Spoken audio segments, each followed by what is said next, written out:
আজকে সন্ধ্যেবেলা মুখরোচক কিছু বানালাম বেসন দিয়ে। এই যে দেখুন বাঁধাকপির পকোড়া বানিয়েছিলাম। আজকে বরমশাই বললো সন্ধ্যেবেলা, কয়েকদিন ধরেই সন্ধ্যেবেলা কিছু বানানো হয়নি, তাই জন্য আজকে ভাবলাম আজকে বাঁধাকপির পকোড়াটা বানিয়ে ফেলি।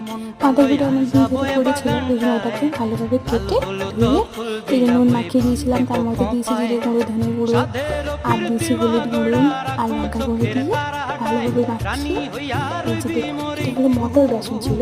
আর মটর বেসনটা দেখতে এত সুন্দর খেতে হয়েছিল, আর এটা খেতে কিন্তু খুব সুন্দর লাগে, টেস্টি লেগেছিল।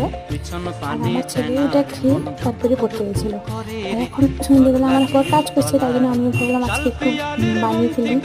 আর সবার জন্য বানিয়েছি, সবাই খেয়েছিল, আর খুব ভালো টেস্টি হয়েছিল। আর ওটা দেওয়ার পর ম্যাগি মশলা লাল লাল করে ভেজে সুন্দর করে ম্যাগি মশলা দিয়ে দিয়েছিলাম। আর ম্যাগি মশলা দেওয়ার পর তো আরও ভালো হয়েছিল, মানে খেতে দুর্দান্ত হয়েছিল, তাকে বলে মুড়ির সঙ্গে খেতে তো খুব ভালো লাগছিল। আর ভিডিওটি ভালো লাগলে অবশ্যই